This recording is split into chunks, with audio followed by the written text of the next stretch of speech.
ste opäť pripravili zákon o vyvlastňovaní a sú tam prvky, ktoré môžu byť na hrane ústavnosti, napríklad už len tým, že občan, aj keď sa odvolá, tak na odvolanie ho sa nebude prihľadať a vyvlastňovacie konanie bude pokračovať, postavíte na jeho majetku diaľnicu, sa bude súdiť 10 rokov. Čiže prečo ste znova pripravili zákon? To, či je niečo ústavné alebo neústavné, nechajme to na sudcov ústavného súdu. Ja by som si nedovolil povedať, že toto je protiústavné, alebo že je to také alebo onaké. Pokiaľ ide o konflikt verejného a individuálneho záujmu, takýto konflikt nastáva veľmi často všade na svete.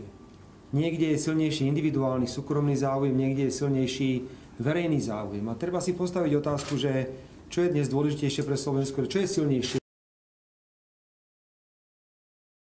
Ak má dnes byť jeden majiteľ záhradky prekážkou pre výstavbu diaľnice vo verejnom záujme, tak toto formálno-právne víťazstvo, ktoré dosiahli poslanci vládnej koalície na ústavnom súde, je typické Pyrrhovo víťazstvo.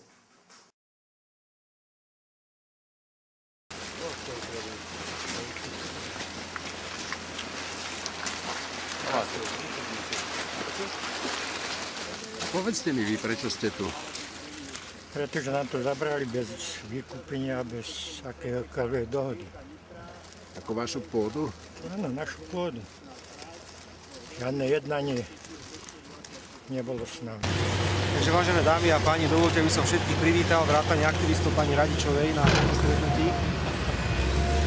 Je to trošku také trápne divadlo, ktoré nám organizujú, ale my sme naučení aj na horšie veci. Predseda vlády Fico povedal, že ste aktivista pani Radičovej. Čo vy na to? To je sprostosť, ja som hovoril Fica, ale už ho viac nebudem. Lebo za takéto zákony na okradávanie ľudí nemôžem podporovať. Ja som mu predsa napísal list, ani mi neodpovedal, ignorovali ma. Čo to tam bolo napísané? Nie, nejaké nezmysly to. Nie, myslím, že totalita. A za totality by to takto tu nám mohlo byť. Myslíte si, že keby tam neboli médiá, že by sa k takémuto stretnutiu vôbec prikročilo? No, asi ťažko.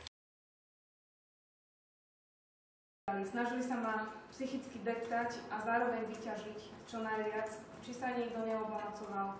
Ja som vtedy tomu nerozumela, pretože som nevedela, že existujú nejaké materiály o tunelovaní. Keď išlo o pána Gálka, tak hovoril, že sú hrdinovia, tí, ktorí označili tie problémy vo vojenskom spravodajstve. Teraz majú byť nejakým spôsobom stíhaní, už ich nepovažujete za hrdinov, takých ľudí, čo toto odhalujú?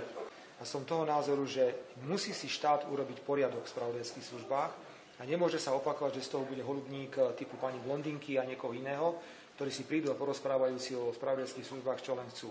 Môžem povedať na 95%, že to je kačica.